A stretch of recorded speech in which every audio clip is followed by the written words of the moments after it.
Bienvenidos todos a nuestra sesión del día de hoy. El día de hoy vamos a tener la exposición de tercer parcial, que no logramos tener la sesión pasada porque pues ahí hubo confusión con los horarios, ¿no?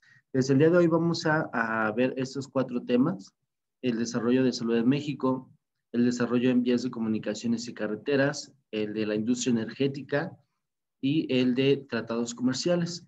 Entonces, solamente para recordar los criterios que vamos a estar evaluando, van a ser 5 criterios, perdón, en el que vamos a evaluar con 20 puntos cada uno, que la información sea suficiente, sea clara, que nos mostremos seguros al presentar nuestro tema, ¿sí?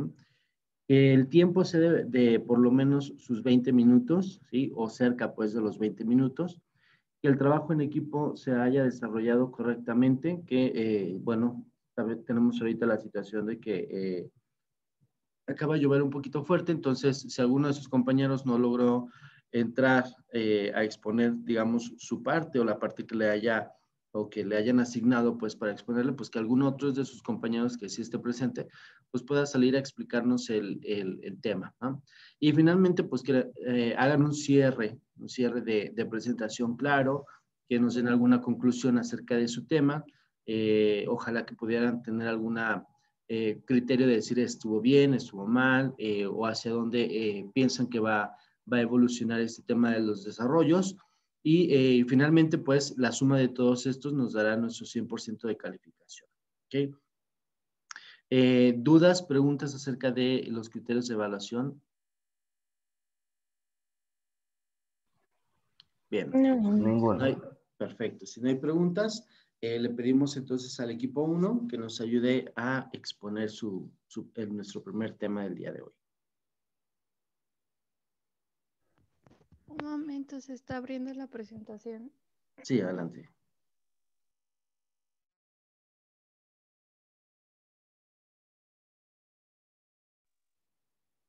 Mientras recordamos que la próxima semana ya tenemos nuestro examen. El examen será de 7 de la mañana a 9 de la mañana. Está programado para que tengas 30 minutos para contestarlo. Y son 35 minutos, perdón. Y son 25 preguntas de opción múltiple con los temas que ya sabemos que vimos, que fueron prácticamente los sexenios, que es donde hay más carnita o más preguntas en cuanto al desarrollo, en cuanto a qué presidente es quién, qué hicieron económicamente en el país, y un poquito acerca de pues qué es la política, ¿no? Y el compromiso político. ¿Sí? Que todos ya sabemos pues que el compromiso político pues busca el bienestar común o el bienestar del país, el bienestar, el desarrollo del país en su mayoría, ¿no?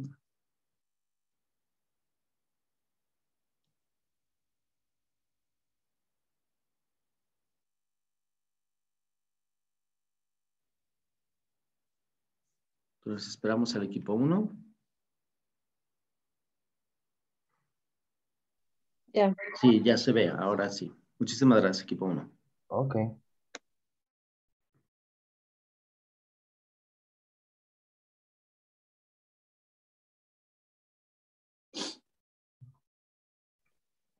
Bueno, nosotros somos el equipo número 1. Nos tocó hablar sobre el desarrollo del sistema de salud en México.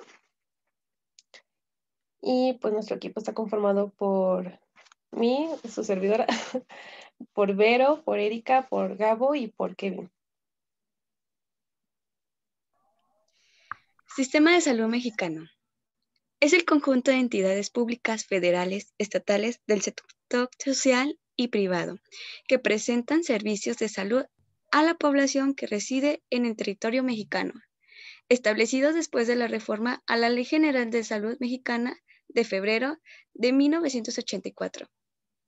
El surgimiento de esta relacionado con la reforma sanitaria, que ha implementado gradualmente en el país a partir de 1980, después de la crisis financiera que llevó al borde de la quiebra al Estado mexicano. Para enfrentar esta situación de enfermedades, en el gobierno mexicano se suscribió una serie de compromisos con organismos financieros multilaterales como el Banco Mundial y el Fondo Monetario Internacional. entre los que se encontraba precisamente el desmantelamiento de los servicios estatales de salud y la implementación de un sistema de orientación que permitiría la participación de factores privados en el campo de salud. Pues, su estructura. El sistema mexicano de salud comprende dos sectores, el cual se divide en público y privado. El público es el Instituto Mexicano del Seguro Social, que es el IMSS, el más conocido por todos, me imagino yo. El Instituto de Seguridad y Servicio Social de los Trabajadores del Estado, que es el ISSSTE.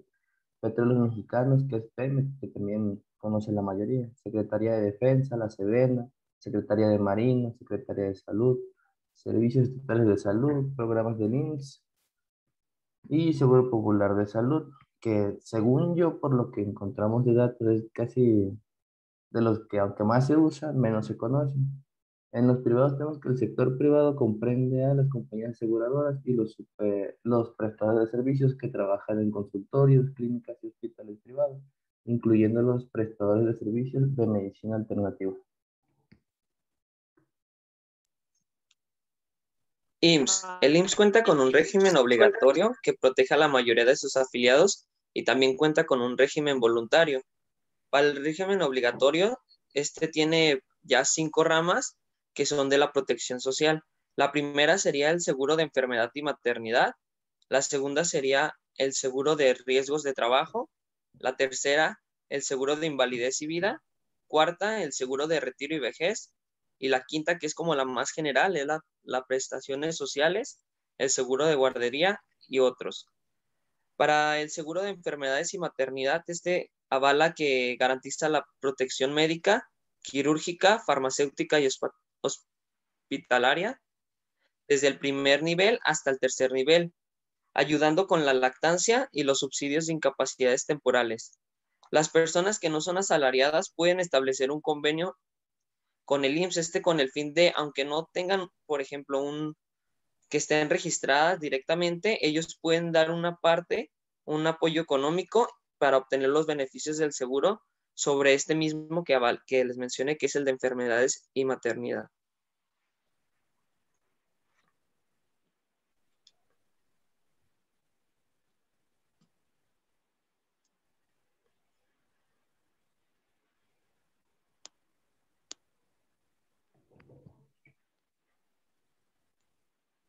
Monse, creo que tu micro está apagado. Sorry. IMSO. Este ofrece servicios sobre todo en zonas rurales a través de clínicas de primer nivel y hospitales rurales de segundo nivel. La atención se concentra en servicios de medicina general ambulatoria y servicios hospitalarios materno-infantiles.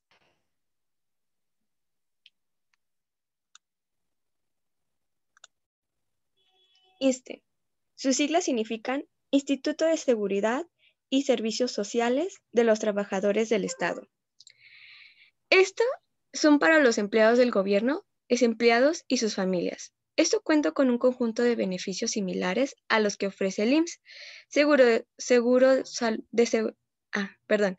de salud garantiza el acceso a servicios de medicina preventiva, maternidad, atención médica, quirúrgica, hospitalaria, farmacéutica y rehabilitación física y mental.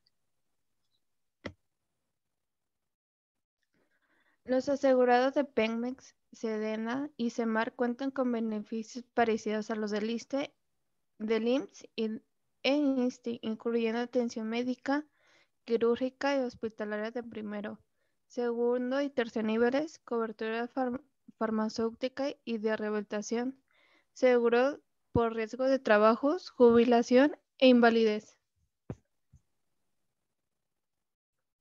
El SPS son los beneficios del sistema de protección social en salud. Son las personas que no sean derechohabientes en las instituciones de seguridad social o que no cuenten con algún otro mecanismo de prevención social o no cuenten con algún tipo de mecanismo de prevención social en salud y se incorporen al sistema de protección social de salud. A continuación les comentaré cómo se mantienen o de dónde obtienen los ingresos cada cada institución del IMSS. El servicio de salud que presta los servicios de seguridad a sus afiliados son mediante las contribuciones del empleador, que en este caso pues sería el ISSSTE, Pemex y las Fuerzas Armadas de México. También con las contribuciones del obrero, el empleado y contribuciones del gobierno. La SSA y la CESA se financian con recursos del gobierno federal en la mayoría de sus ingresos, con los gobiernos estatales y con los pagos de los usuarios que al momento de recibir por la atención del IMSS oportunidades se financian con los recursos del gobierno federal, aunque pues operen directamente del IMSS. El SPS se financia con las contribuciones del gobierno federal, del gobierno estatal y de algunos individuos. Los hogares de menores recursos están exentos de pagos con recursos, pero pues el SPS le compra los servicios para sus afiliados a los CESA. Y bueno, esa sería nuestra presentación. No sé si tengan alguna duda o algo que les gustaría que les dejemos pues un poco claro.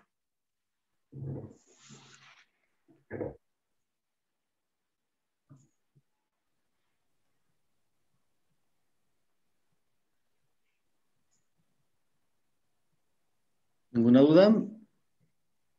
Bien. A ver, yo tengo un par de dudas. Bueno, tal vez no son dudas, son comentarios. ¿Lograron investigar acerca de cómo nacieron esas instituciones o cuál nació primero? ¿Bajo qué necesidades nace, por ejemplo, el Seguro Popular? No sé si tienen algo de información acerca de ello. Aguanta, yo hice una notita sobre eso. Aguanta, un momento.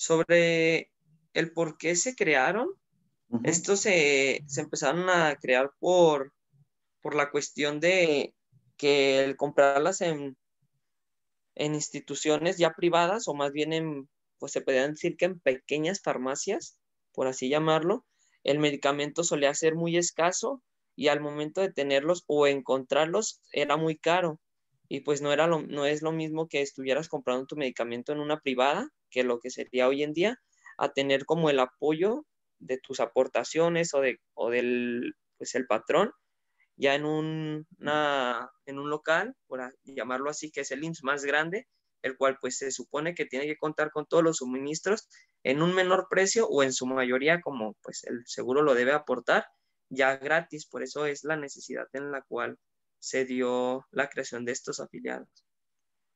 Yo también tengo algo que aportarle sobre eso ahí. No recuerdo bien si era un dato en concreto de la Segov o algo así, pero ahí decía que estas como instituciones creadas por el gobierno al principio no fueron creadas por ellos, fueron como organizaciones benéficas en las cuales la gente comenzaba a donar medicamentos o comenzaba a hacer donaciones de cierta cantidad para que la gente que no tenía el recurso de poder pagar una institución privada o haber estado registrarse en algo del gobierno, pues pudiera también tener ese beneficio de ir al doctor o tener medicamento en caso de no tener dinero o estar registrado en algún tipo de trabajo.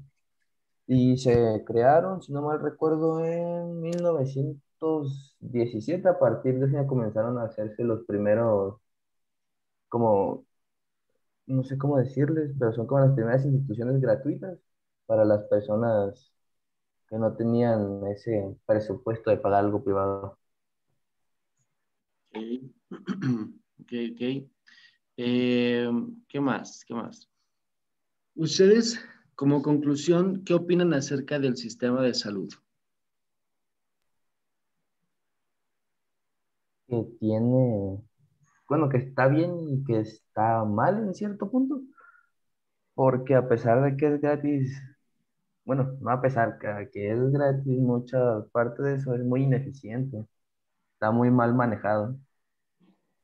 Yo sumándole la información de mi compañero, en efecto sí, tiene su beneficio porque por cierto lado, pues si te ahorras un dinero, bueno, no se ahorra entre comillas porque pues estás dando la aportación, pero es algo bueno que en vez de que la medicina que podrías comprar en una farmacia privada, que te va a salir 1,000, 2,000 pesos, pues ahí es gratis, entre comillas, porque vas dando tus aportaciones.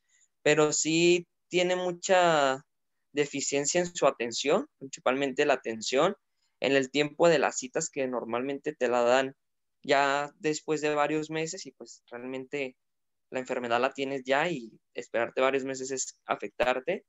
También en la cuestión de las instalaciones, algunas están muy remodeladas, pero la mayoría no cuenta con muchos, pues con muchos servicios que realmente son como de urgencia. Por ejemplo, muchas instalaciones no están tan equipadas para tratar cáncer o otro tipo de enfermedades pues ya más mortales. Eso sería como un punto negativo de, de esta institución. Ok. ¿Y qué opinan del modelo de financiamiento de las instituciones? Como, bueno, Kevin ya lo está mencionando, ya lo habías mencionado, el modelo de, digamos, de financiamiento de alguna manera para el Seguro Social, para el ISSSTE y para los empleados pues de Pemex y del militar, pues son aportaciones que los mismos empleados van haciendo pues, para obtener este sistema de salud, ¿no? O esta infraestructura, tener acceso a esta infraestructura.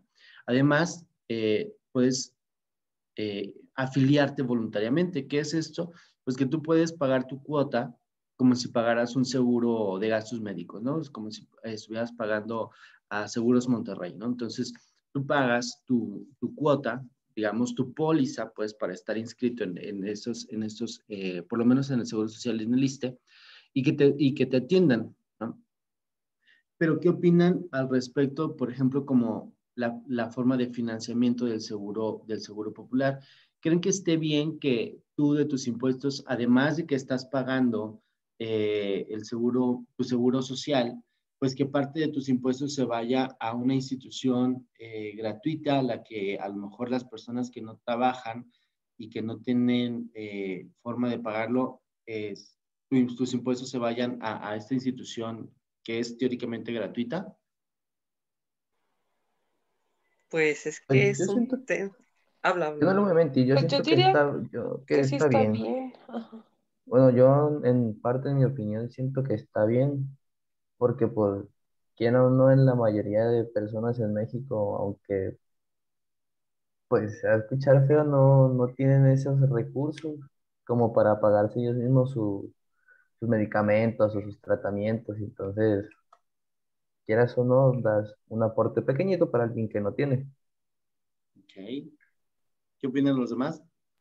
Sí, yo también opino lo mismo, porque hay mucha gente que pues de plano no tiene el recurso para atenderse y pues no se me hace que sea un dinero malgastado, o sea, de lo que te quitan, pues no. Sí, realmente aparte de que es una cantidad muy pequeña lo que te quitan de ya como asalariado, también suma más a los beneficios del seguro que el patrón pone otra parte.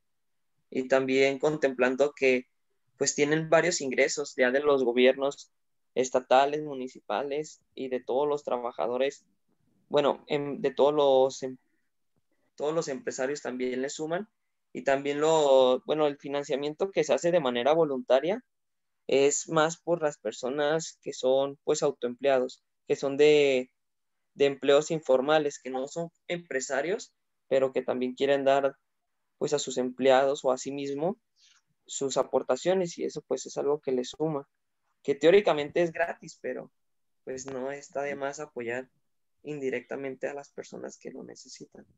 Perfecto, Y muy bien. Pues si alguien más iba a comentar algo. sí, yo.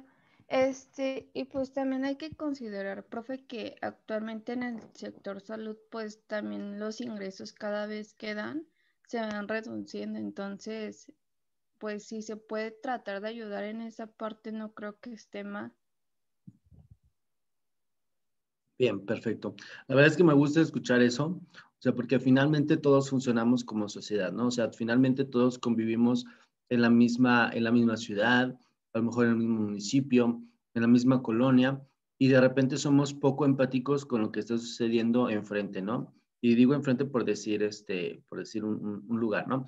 de repente somos poco empáticos con lo que le sucede a mi vecino, o no ayudamos o no aportamos pues a la sociedad y al crecimiento de nuestra sociedad, ¿no? Entonces, pues está padre escuchar que ustedes, nueva generación, que de pronto entrará, o si no es que ya está en el mercado laboral, pues que se sientan, digamos, a gusto con aportar algo para los que a lo mejor no tienen en este momento empleo y que surge la necesidad de acudir a un doctor, ¿no? Entonces, pues, bien, excelente. Bueno, muchísimas gracias, equipo 1.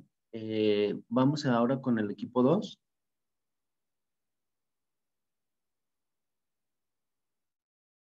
Sí, voy. Profe, nada más quería comentar algo. Mi compañera Itzel se quedó sin luz por lo mismo de la lluvia. Ok, está bien.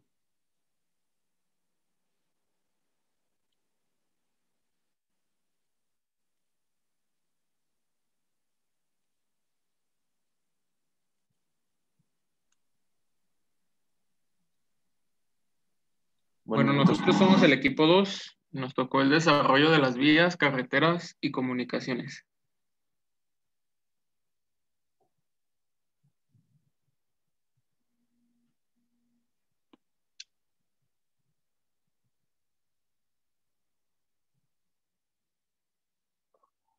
Nuestra infraestructura. La red carretera del país nace en el año de 1925, cuando la Comisión Nacional de Caminos inicia la construcción de carreteras. En ese entonces solo se contaba con 28,000 kilómetros de brechas y veredas no aptas para la circulación de automóviles. Inicialmente la construcción de carreteras respondió a la necesidad de unir a la región central con la frontera norte y a necesidades completamente regionales, originando una red radial formada por grandes ejes troncales que enlazaron las principales ciudades del país.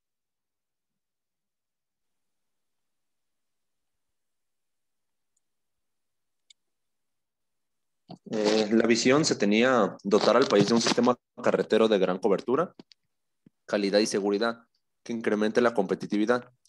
Recorrido por la historia de la infraestructura carretera en México. Antes de la década de 1920, los caminos eran únicamente senderos peatonales por los que se transitaba. Corriendo los años 20, se introdujo tecnología adecuada para la construcción de caminos. La Red Carretera de México nació oficialmente en 1925, cuando la Comisión Nacional de Caminos inició la construcción de carreteras. En un primer momento, se crearon ejes troncales que enlazaron a las principales ciudades del país, centro con la frontera norte. Para la década de 1960, un importante porcentaje de mercancía y productos ya se transportaba por carretera. En 1965, cuando se funda Vice, una empresa comprometida a continuar con el desarrollo y crecimiento del sector. Entre 1970 y 75, el desarrollo de este tipo de infraestructura experimentó en México uno de los mayores auges y momentos históricos. A inicios de los 80, la red carretera se consolidó, por ella se movía el 79% de la carga terrestre y 96% de los pasajeros. Según el INEGI, hasta 2019, la Red Nacional de Caminos contabilizaba 172,809 carreteras pavimentadas y tenía una longitud de 750,691 kilómetros.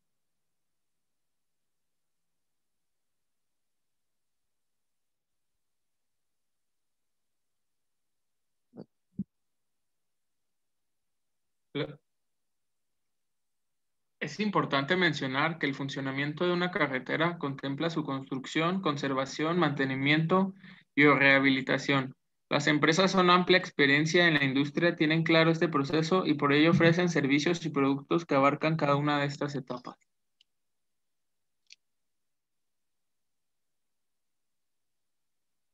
La infraestructura del sector está integrada por 356,000 kilómetros de carretera, 26,000 kilómetros de vía ferroviaria, 174 puertos y 85 aeropuertos nacionales e internacionales.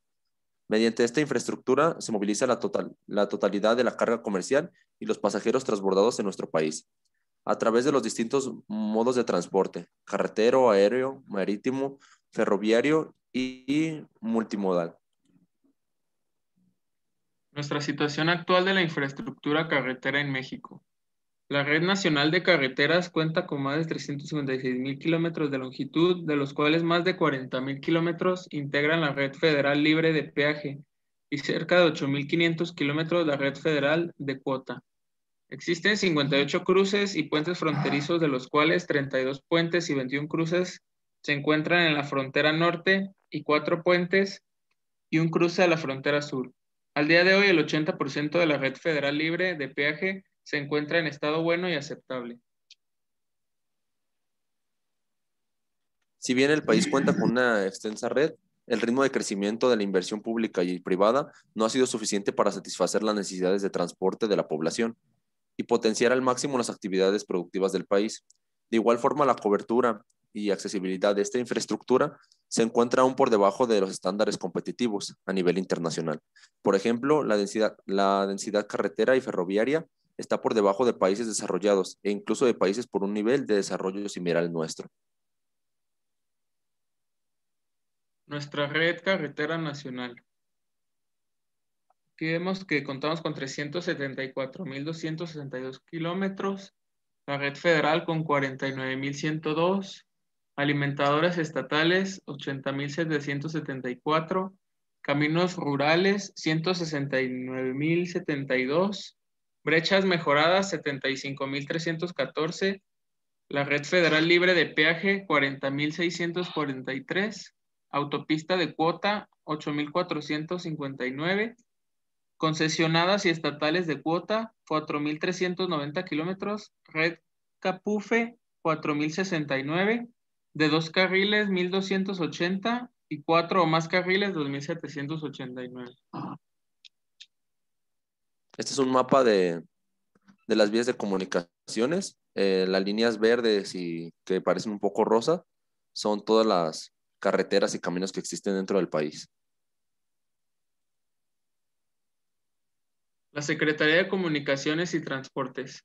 En el área de las SST encargada de preservar la red carretera federal, así como de propiciar el desarrollo de una infraestructura carretera moderna, segura y de calidad para aumentar la competitividad de la economía, impulsar el desarrollo nacional y regional, extender la comunicación y eliminar el aislamiento de las comunidades rurales a través de la correcta y eficaz aplicación de los recursos presupuestales y de esquemas de asociación público privada para el financiamiento de esta infraestructura con objeto de prestar un mejor servicio al usuario de las carreteras del país. Comunicación. Actualmente se cuenta con una red de telecomunicaciones digitalizada muy importante, la cual tiene cerca de 133.000 kilómetros de fibra óptica. Sin embargo, el nivel de utilización de esta red es muy limitado. Por su parte, la distribución porcentual de la ocupación satelital está conformada por 19.1% para televisión, 0.8% para radio, 47.6% para voz y datos, 0.8% móvil y el resto para capacidad disponible. A diciembre de 2006 teníamos en el país casi 20 millones de líneas telefónicas fijas en servicio, lo que representa una cobertura del 18.9 líneas por cada 100 habitantes, y 57 millones de usuarios de telefonía móvil, lo que corresponde a una cobertura del 54.1% de usuarios por cada 100 habitantes. Además, se cuenta con más de 18 millones de usuarios en Internet, de los cuales solo 3.7 millones corresponden a acceso de banda ancha, teniendo en el país una cobertura de 3.5 usuarios de banda ancha por 100 habitantes, muy por debajo del promedio de la Organización para la Cooperación y el Desarrollo Económico, que es de 16.9 usuarios por cada 100 habitantes. El subsector de la comunicación ha sido el más dinámico del sector y uno de los más importantes de la economía, habiendo crecido un promedio del 14.9% en los últimos 10 años, lo que equivale a casi 5 veces el crecimiento económico de su conjunto. Telecomunicaciones. La historia de las telecomunicaciones en México tiene su origen en 1851, año en que fue tendida la primera red de telégrafos entre la Ciudad de México y la población de Nopalucan en el estado de Puebla. México ocupa la posición 92 de 175 países en el Índice de Desarrollo en Tecnologías de la Información y Comunicación, elaborado por la Unión Internacional de Telecomunicación, un indicador de acuerdo con The Social Intelligence Unit, Permite medir y comparar el alcance este tipo de tecnologías, así como el tamaño de la brecha digital entre diferentes países y regiones. Dentro del ranking, nuestro país tuvo una puntuación de 4.87 puntos, una cifra que se ubica por debajo del promedio de 4.94 puntos, pero que a la vez representa un crecimiento de 9.4 con respecto al promedio alcanzado. Bueno, esto es una cronología de cómo ha avanzado México en los últimos años. En 1849, la primera concesión de comunicaciones a distancia fue otorgada a Juan de la Granja. En 1851, el primer servidor telegráfico fue entre la Ciudad de México y Nopalucan. 1878, el primer enlace telefónico entre las oficinas de correo de la Ciudad de México y las de la población de Tlalpan.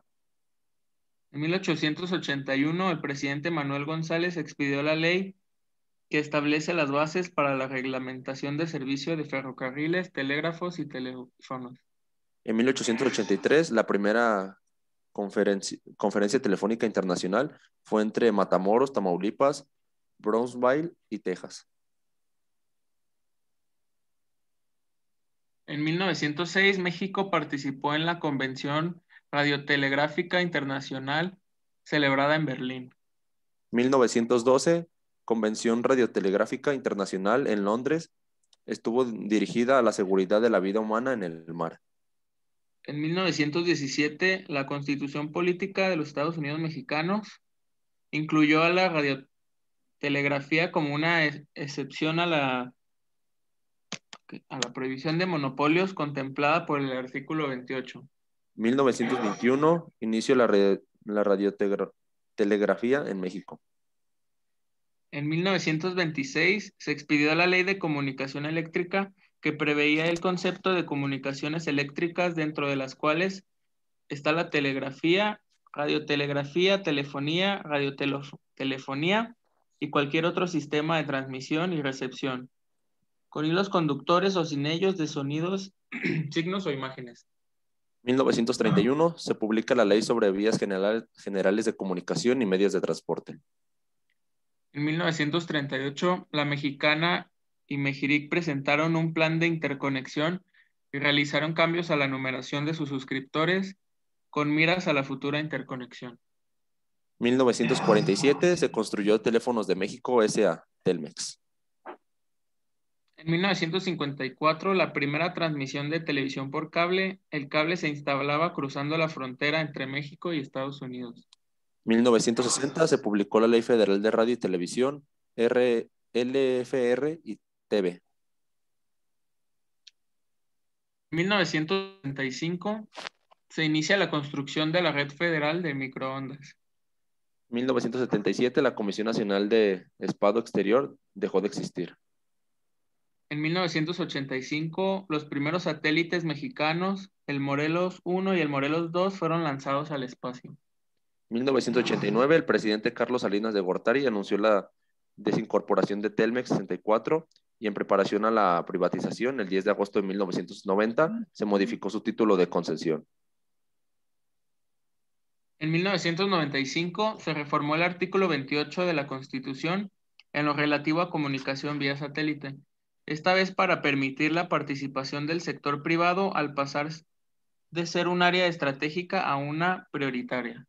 1997, la sección de servicios fijos satelitales del organismo descentralizado Telecom se convirtió en Satélites Mexicanos SADCB para finalmente privatizarse en octubre de ese año por medio de la licitación pública. En el 2000, los gobiernos de México y Canadá firman el Acuerdo de Coordinación Satelital. 2002, Santamex opera los satélites mexicanos Solidaridad 2, Satmex 5 y Morelos 2. En el 2003, el Exibank aprueba crédito por $200 millones para Satmex. Y en 2005, en México opera red de 7,500 centros de comunitarios digitales, vía satélite en banda ancha, bidireccional más grande que existe en el mundo. Para el año 2005, las telecomunicaciones vía satélite serán mediante satélites geoestacionarios de órbita fija de fibra óptica y señales de microondas digitales. Y con esto terminamos nuestra presentación. En conclusión, bueno, yo veo que primero que México al principio como que le costó mucho realizar sus comunicaciones o caminos hacia otros lados, pero conforme fue pasando el tiempo, o sea, encontraron la forma de hacerlo más eficaz y más rápido. Pero si lo vemos actualmente, comparado con otros países, pues se queda muy por debajo. Además que no se les ha dado como que el mantenimiento adecuado para que estén en las mejores condiciones posibles.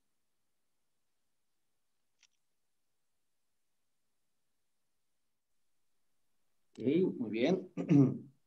¿Qué opinan actualmente acerca del desarrollo que hemos visto en los últimos años acerca de, vamos enfocándonos ahorita en las comunicaciones? Pues yo creo que sí ha mejorado, por ejemplo, con la reforma de Peña Nieto, creo que sí bajaron un poco los costos. Por ejemplo, antes en los celulares para tener internet, pues, o una llamada a 100 pesos, pues no te duraba nada. Pero ahora incluso, pues hay planes que te pueden durar hasta 15 días, un mes. O sea, sí hemos visto un desarrollo en cuanto a las comunicaciones. Yo diría que sí. Ajá. ¿Qué opina el resto de la clase? No solamente el equipo. ¿Qué opinan ustedes acerca de las comunicaciones? ¿Son buenas? ¿Nos hace falta? ¿Son malas? ¿Qué opinan? Pues sí son buenas porque sí es cierto lo que comentan antes, las recargas no te duraban nada y ahora con el plan, que plan de 50 pesos o plan de 100 o así, te dura una semana, 15 días, un mes y pues sí.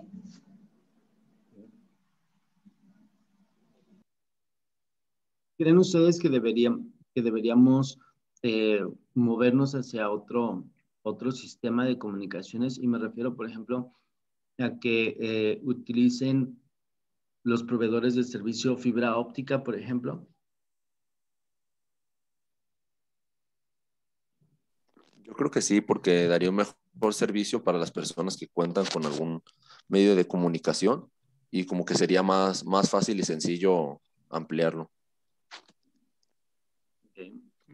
Yo creo que debería haber más competencia, porque aunque se supone que es ilegal los monopolios, pues todos sabemos que, pues quién es el que es casi dueño de todo. Ujú. Por eso, bueno, yo leí hace poco que Tesla ya va a empezar a traer satélites acá para México, así que yo digo que sí va a haber un buen desarrollo si llega a pasar. Ok. Y ahora con lo de la pandemia,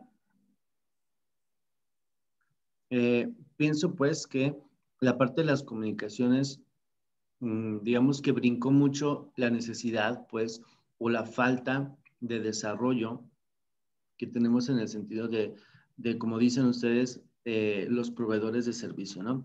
Porque si bien es cierto que está prácticamente concesionado a empresas privadas, porque seguramente que el Internet pues, lo estamos tomando de alguna empresa privada, ¿no? O sea, el gobierno no nos provee de ese servicio, ¿no?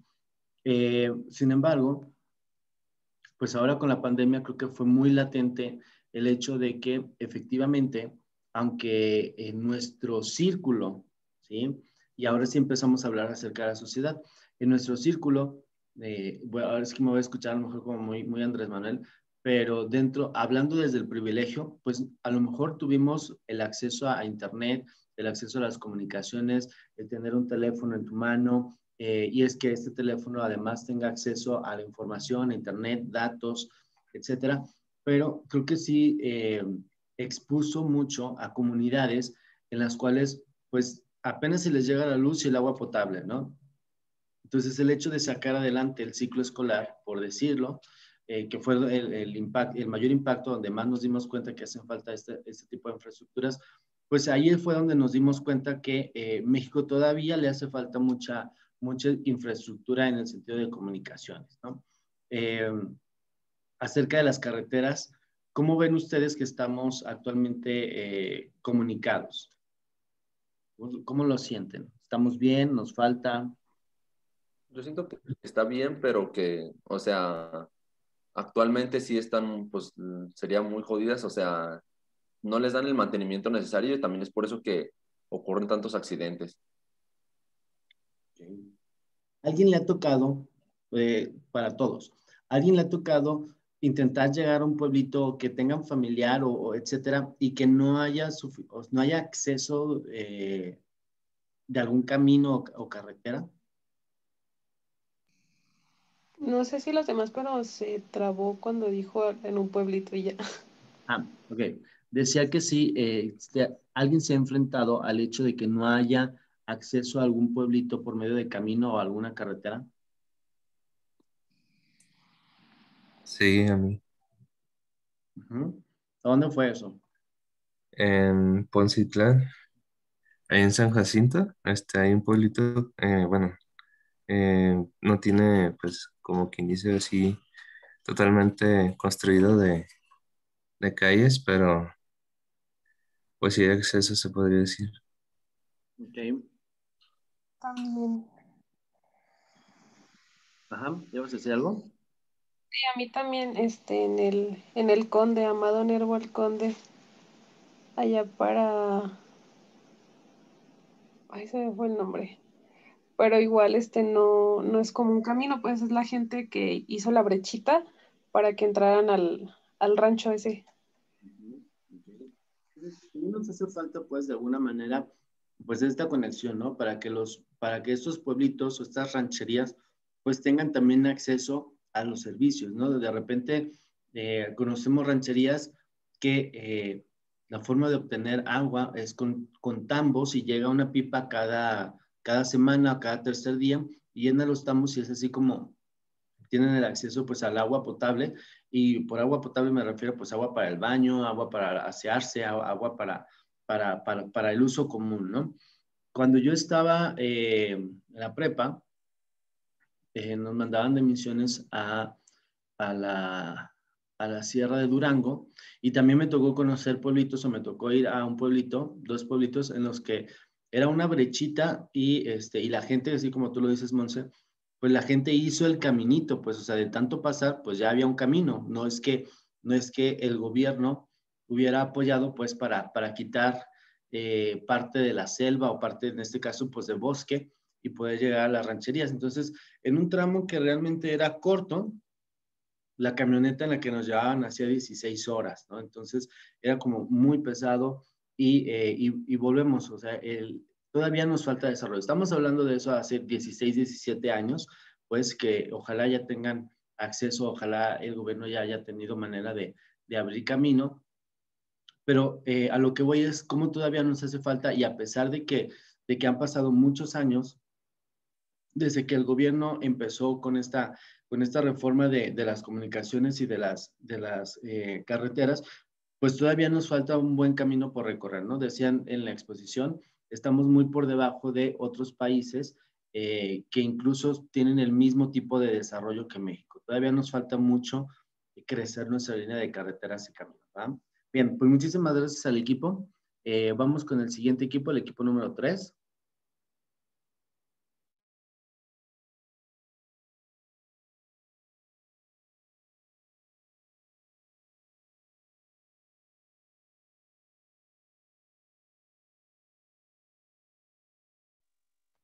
Bueno, a nosotros nos tocó el tema de desarrollo de energía industrial energética. Desarrollo de la industria energética, perdón.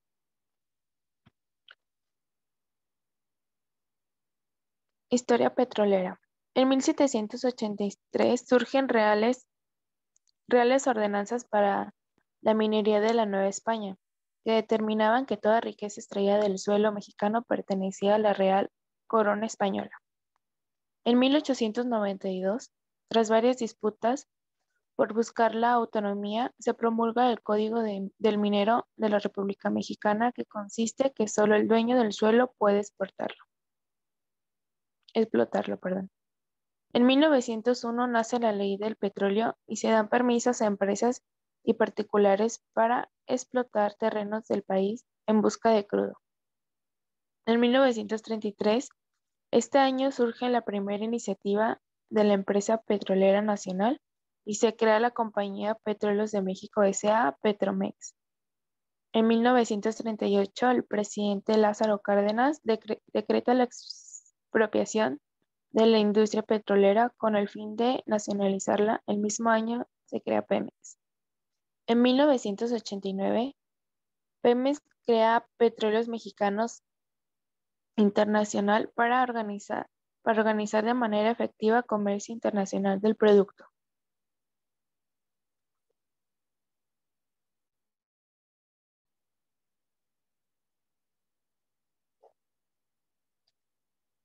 Pemex. Durante casi 40 años, la industria petrolera en México estuvo a cargo de las compañías privadas extranjeras. En 1938, el presidente Lázaro Cárdenas promulgó la expropiación petrolera y desde ese momento el gobierno, mediante la creación de Petróleos Mexicanos, que es Pemex, tomó el control de toda la industria del país. Por más de 76 años, Pemex ha operado la industria petrolera de México. Fue hasta finales de 2013 que el presidente Enrique Peña Nieto promulgó un cambio de la Constitución y modificó el artículo 27 para poder así dar cabida a la iniciativa privada del sector energético. Esto como medida de emergencia, ya que lo paraestatal Pemex, ahora empresa productiva del Estado, se encuentra en una situación financiera difícil cuando la declinación del producto y por último la caída de los precios del petróleo merman aún más a la ya descendente Pemex.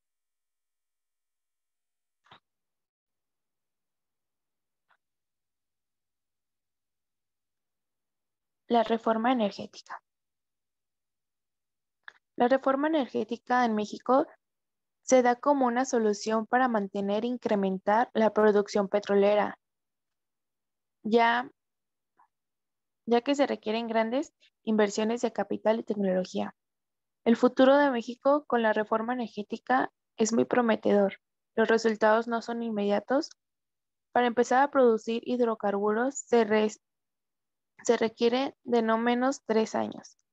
Y en aguas profundas puede ser hasta 8 años de estudios y trabajos previos. Pero después de la firma de un contrato, ya se le ve la ganancia para México en la generación de nuevos y mejores empleos. Desafortunadamente, los bajos precios del petróleo, que ya se han logrado estabilizar por arriba de los $60, así como toda la burocracia y subregularización de nuestro país, hacen aún más lento todo el proceso, por lo que para palpar todavía más los resultados de la reforma será cuestión de tiempo. México debe adaptarse a los cambios rápidamente ante de un nuevo escenario y nuevos jugadores. Debemos ser competitivos y entender rápidamente las reglas del juego. Es estar preparado e informado es parte de la clave para poder capitalizar las oportunidades que trae consigo la reforma energética.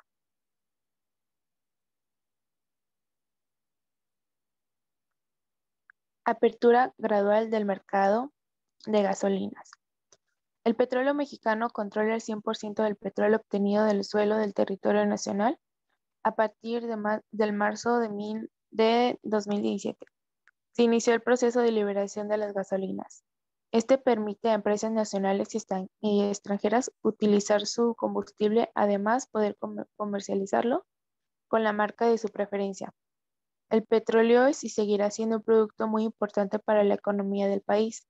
Sin embargo, conforme las tecnologías y otras fuentes de energía renovable avanzan, se vuelve cada vez más importante encontrar la manera de integrarlas como una fuente de ingresos alternativa para el país.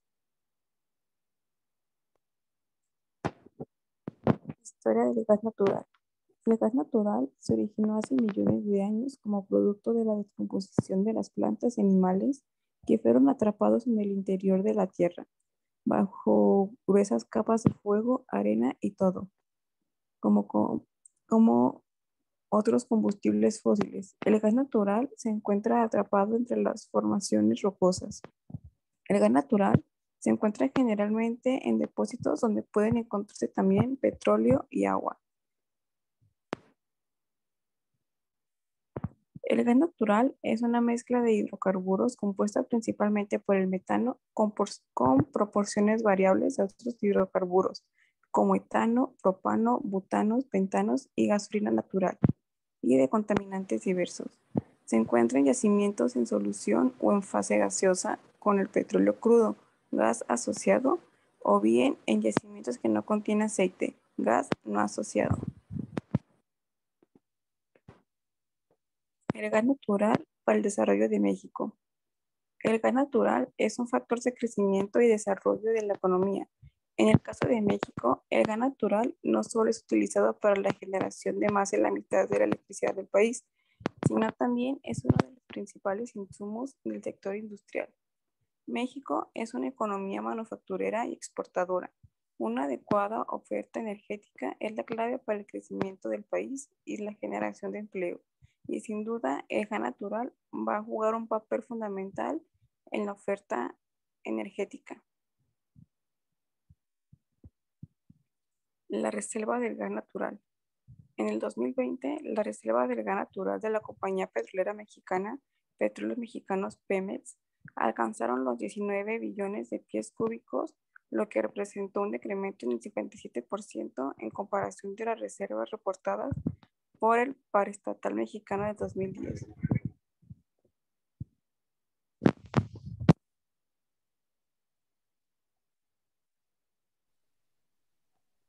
El crecimiento del gas natural en México. El proyecto presupuesto de ingresos de la Federación del 2021 de la Secretaría de Hacienda tiene programado asignar a Pemex 544.598 millones de pesos, ya que Pemex y la Comisión Federal representan el 21.9% del total de gastos netos programables para el ejercicio fiscal 2021. Se confirma una vez más que la prioridad de este gobierno es lograr autoeficiencia energética. Las metas de producción de Pemex en el paquete económico 2021 son incrementar la producción de petróleo y gas natural a 1.94 millones de barriles diarios y 5.623 millones de pies cúbicos diarios, respectivamente. Mientras que la proyección de demanda nacional, de acuerdo con Cenegas, es de 14.500 de pies cúbicos diarios para el 2024.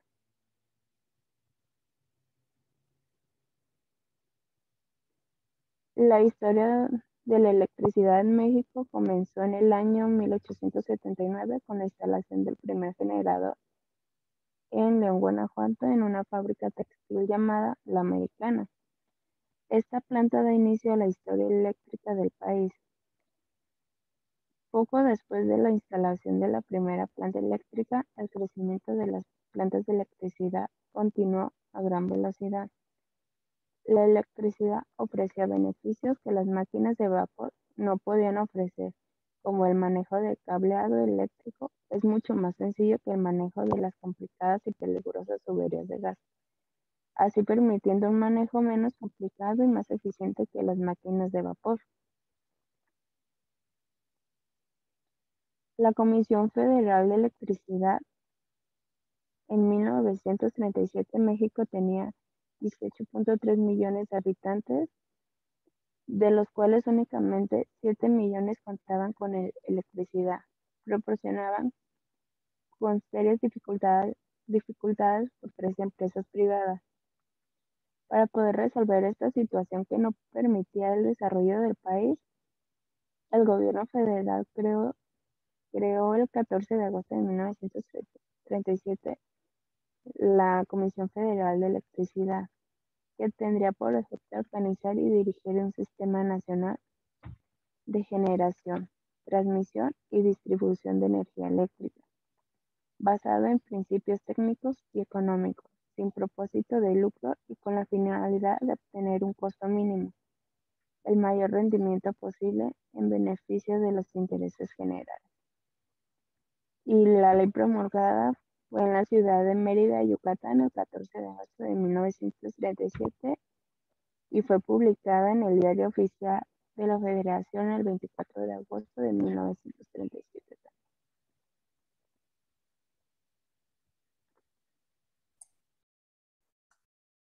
El crecimiento de la Comisión Federal de Electricidad.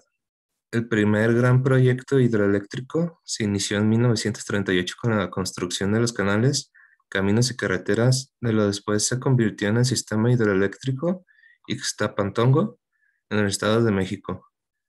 El 27 de septiembre de 1960, el presidente Adolfo López Mateo nacionalizó la industria eléctrica a fin de aumentar el nivel de electrificación, ya que en ese año era del 44%.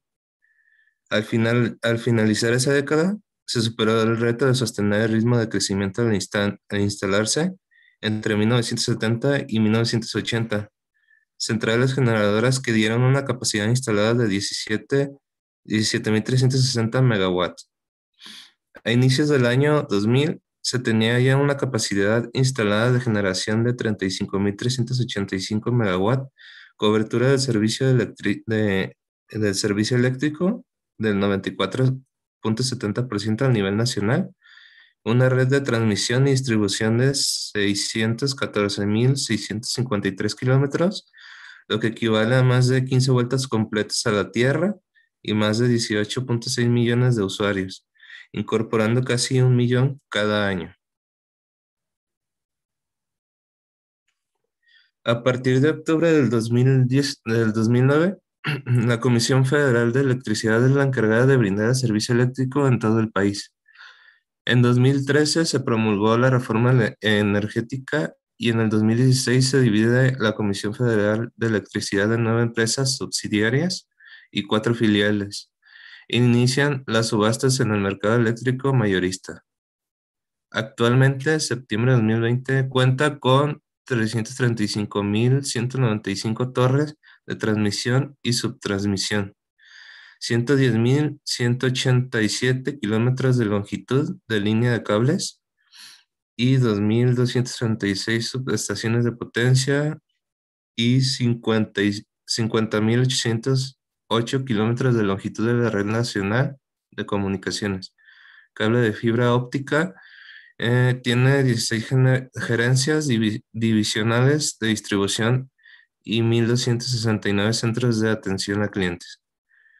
Su parque de generación está conformado por 192 centrales, ciclo combinado, termoeléctricas, hidroeléctricas, carboeléctricas, nucleoeléctrica, turbogás, geotormentoeléctrica, eoloeléctrica, diésel y fotovoltaicas. La Comisión Federal de Electricidad es reconocida como una de las mayores empresas eléctricas del mundo y su objetivo principal es promover el servicio de energía eléctrica a la población mexicana. Y como conclusión, las modificaciones derivadas de la reforma energética, se permitió modernizar nuestra industria energética, volverla más competitiva y devolverle su carácter de palanca de desarrollo. Con la reforma energética se incrementó la renta petrolera del Estado, se impulsó el crecimiento económico, se crearon empleos, se fortaleció Pemex y la CFE para que los mexicanos tengamos acceso a energéticos y electricidad de menor costo y más competitivos. Sin duda, la reforma energética constituye un gran paso hacia el desarrollo económico y el fortalecimiento de soberanía de nuestro país, con un sentido claro de responsabilidad por el futuro. Por ello, también establece que para crecer como nación debemos desarrollar de manera sustentable el gran potencial energético que tiene nuestro país. Y ya sería todo de nuestra parte. Okay, muy bien, muchas gracias. Hablando sobre específicamente Pemex, ¿qué opinan ustedes acerca de lo que está sucediendo, o bueno, lo que sucedió, el último escandalito que hubo en el Golfo?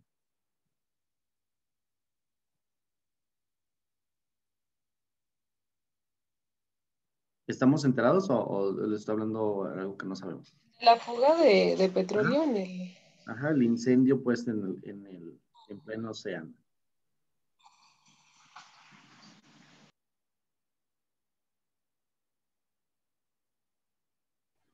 Yo no sabía. Yo no estaba enterada. ¿Es culpa? ¿Es culpa de alguien? Son cosas que pasan. ¿Qué opinan?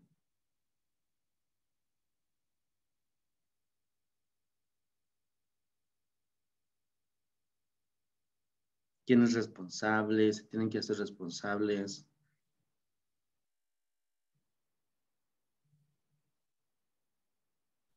Yo no estaba enterada de eso. Bueno, pues resulta que hubo una fuga, obviamente una fuga acá en el Golfo, y bueno, se empieza a incendiar esta plataforma, y ahora resulta que es una fuga impresionante, la cual no la habían podido parar durante días, y bueno, sale nuestro presidente a decir, bueno, no pasa nada, no se perdieron vidas humanas, ¿no? ¿Y qué opinan ustedes al respecto acerca de ese comentario? O sea, ¿estamos bien? ¿No pasa nada?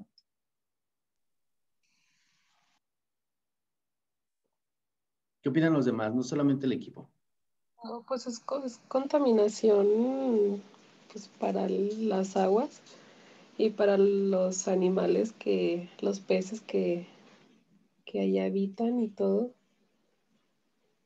Exacto, ¿no? O sea, esto va mucho más allá de solamente, bueno, no se perdieron vidas humanas, ¿no? O sea, imagínate el ecosistema que se está afectando cada día, cada minuto, que eso no se detiene y que no se logra detener, ¿no? Eh, Además, pues, o sea, hay que ver, pues, no, o sea, qué bueno que tenemos esa infraestructura y qué bueno que podemos tener yacimientos de petróleo, pero ¿de qué nos sirve si lo que lo vamos a hacer va a ser mal y va a generar este tipo de contaminación, este tipo de desastres naturales, ¿no? No se le ha dado, se le dio un poco de difusión hace 2 semanas, más o menos, que fue el desastre, pero ahora ya creo que ya nos olvidamos del tema, ya no he comentado nada, pero ¿a qué costo? Ahora sí que, como dice Mame, ¿a qué costo, pues, tenemos estos recursos naturales o estos recursos energéticos, ¿no? O sea, me parece que deberíamos buscar otro tipo de soluciones y no excusarnos solamente con lo bueno es que no se perdieron vidas humanas. Entonces, sí creo que tenemos todavía mucho por desarrollar, sobre todo esta parte de la conciencia ambiental respecto a la conciencia energética, porque está muy bien que tengamos gas natural, está muy bien que podamos tener petróleo y energéticos, pero también ver qué tanto impacto le estamos haciendo al ecosistema, ¿no? Bien, vamos a dejar hasta aquí ya el tema de los energéticos, que estamos ya justos para nuestra última exposición. Entonces vamos con nuestro último equipo acerca sobre los tratados comerciales.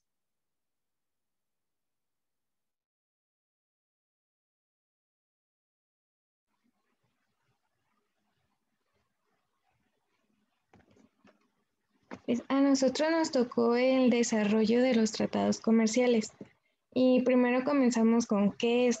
Es un tratado comercial o de comercio. Es un acuerdo que establecen dos o más países bajo el amparo del derecho internacional y con el objetivo de mejorar sus relaciones en términos económicos e intercambio comercial. Bien, pues estos tratados de México con el comercio exterior tienen lugar años posteriores de la Segunda Guerra Mundial, donde los países del mundo comenzaron a buscar alternativas para crear acuerdos comunes en diversos temas y pues entre ellos naturalmente el comercio. También además de la ONU, de las organizaciones de las Naciones Unidas, muchos organismos internacionales surgieron para mediar las relaciones y crear condiciones para hacer tratados entre estos países. Y de la misma forma, grupos de países comenzaron a crear tratados de libre comercio, lo que revolucionó a gran medida el rol que México jugó en el panorama mundial.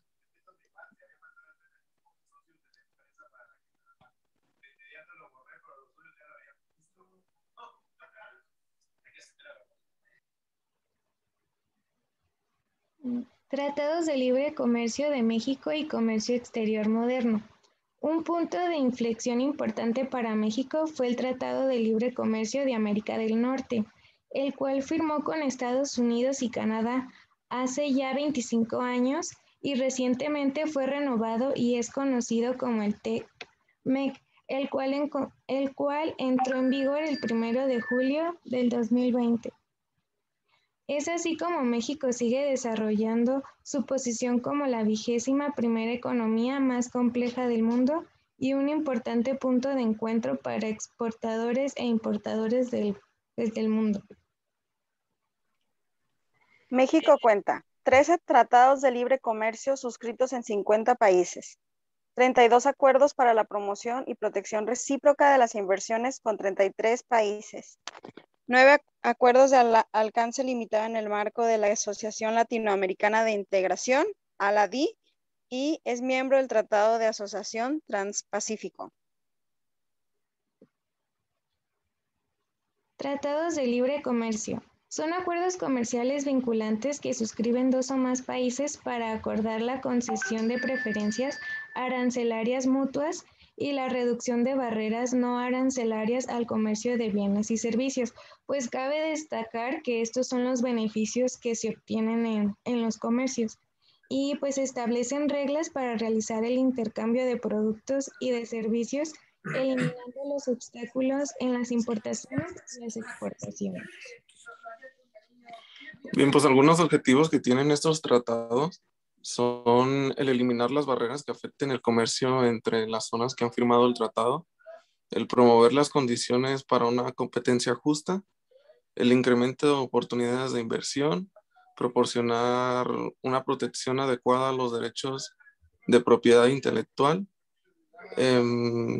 establecer procesos efectivos para impulsar la producción nacional y la sana competencia, y el ofrecer una solución a controversias en materia de comercio exterior.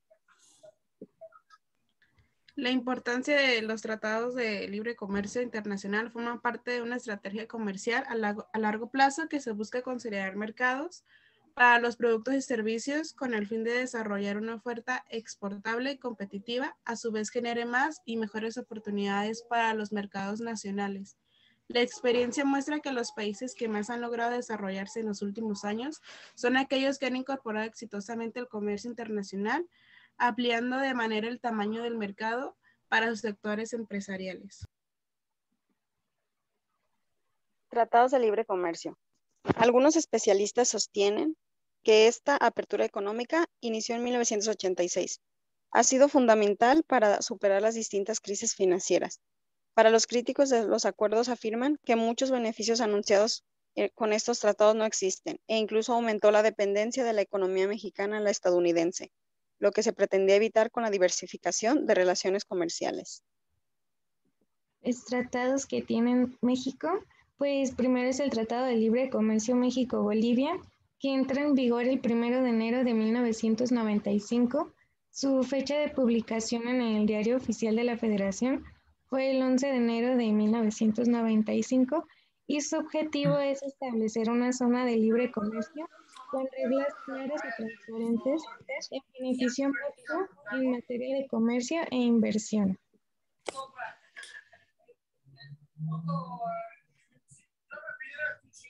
Bien, pues el siguiente tratado es con Colombia-Venezuela, que entra en vigor el 1 de enero de 1995 y en el Diario de la Federación tuvo su publicación el 9 de enero de 1995.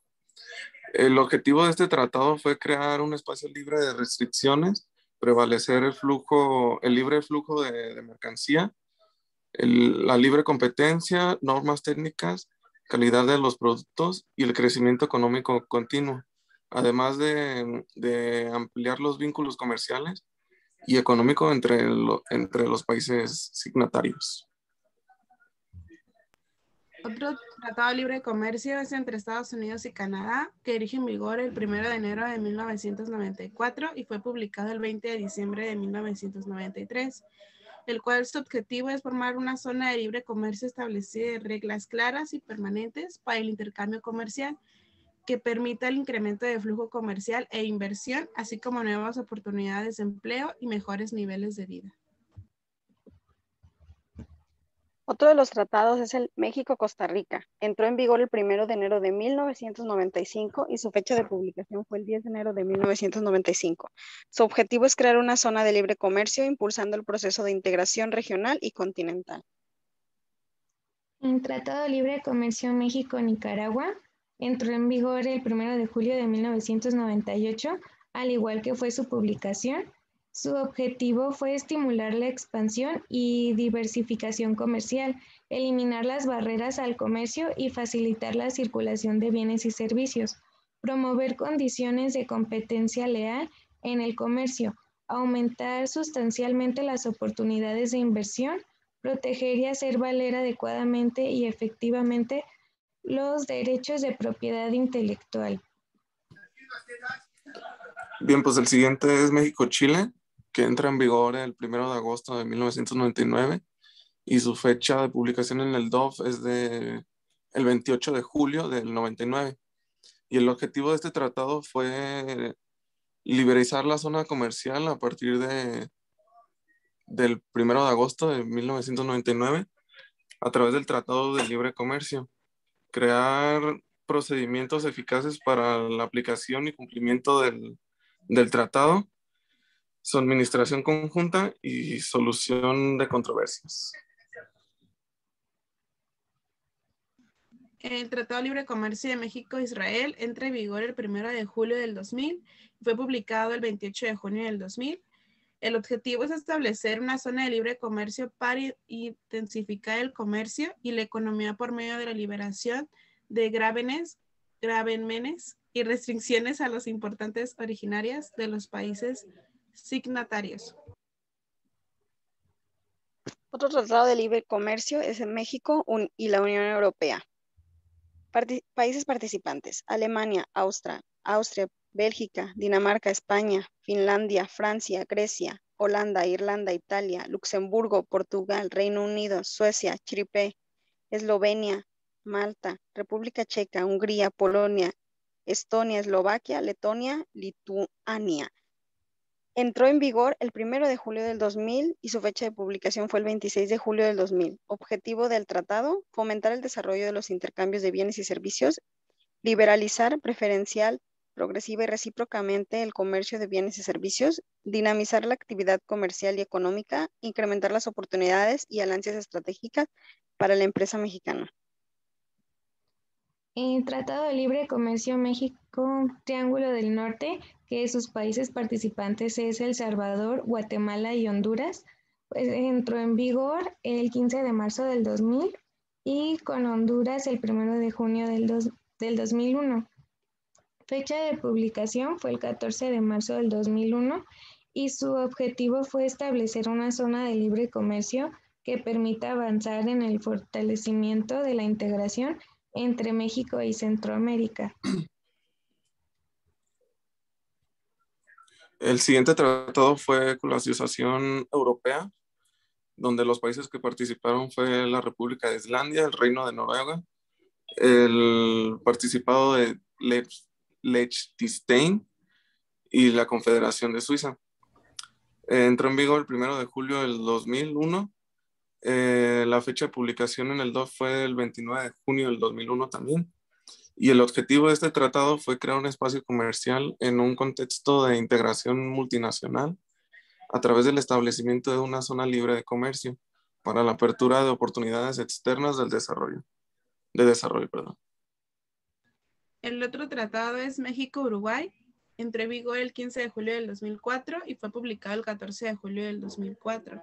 Su objetivo era fortalecer la integración económica regional, la cual constituye uno de los instrumentos esenciales para que los países de América Latina avancen en su desarrollo económico y social, crear un mercado más extenso y seguro para los bienes y servicios producidos en esos territorios.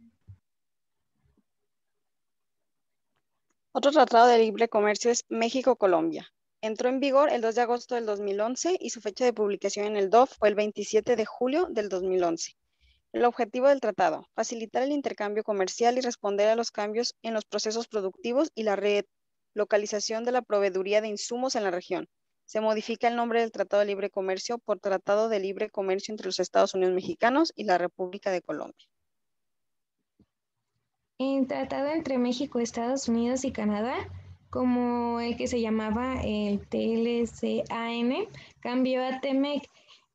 Pues, como se mencionó al principio de la presentación, pues comienza el 1 de julio del 2020 y tiene el mismo plan y objetivo, nada más que se implementaron 12 puntos más.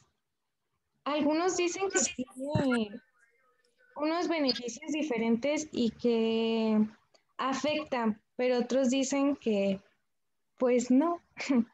Entonces, ya sería como seguir viendo su proceso para pues ver si es que algunos dicen que aumenta ya el impulso hacia Estados Unidos solamente.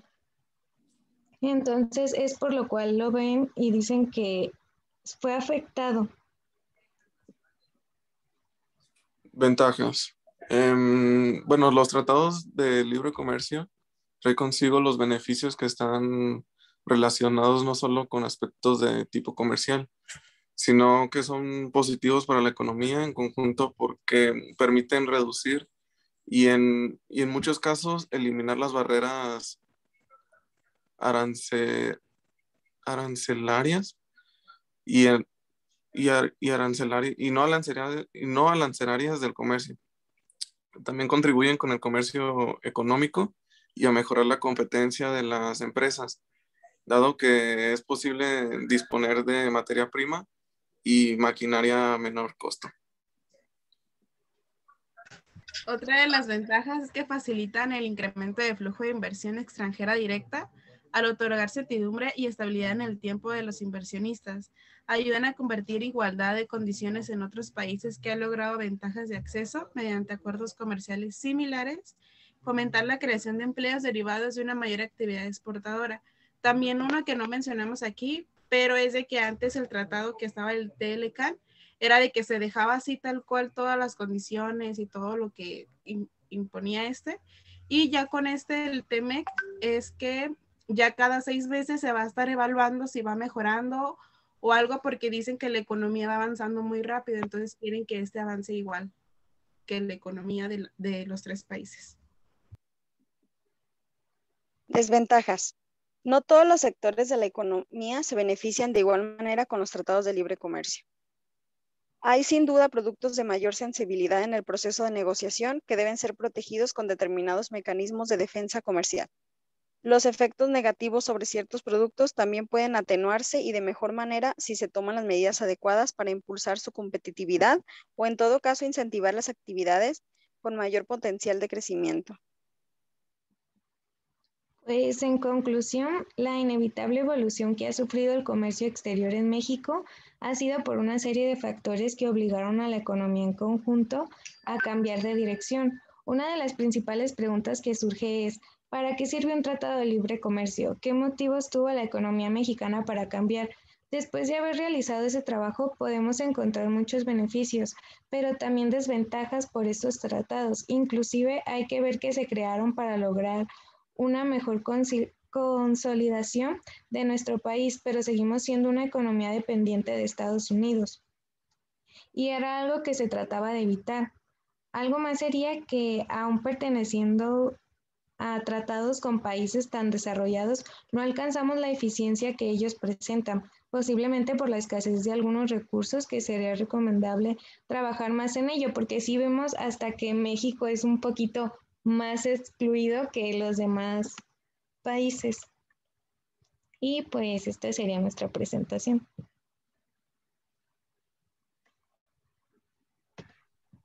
Muchísimas gracias al equipo. Muchísimas gracias por su presentación. Nada más ya para cerrar la sesión, recordemos que la próxima sesión, el próximo miércoles, tenemos nuestro examen de tercer parcial y me pongo de acuerdo con nuestro concejal para, en caso de que haya alguna revisión o alguna duda. ¿Sale? Les deseo muchísima suerte en sus exámenes finales y pues nos vemos pronto. Hasta luego. Gracias. Muchas gracias, profe. Hasta luego.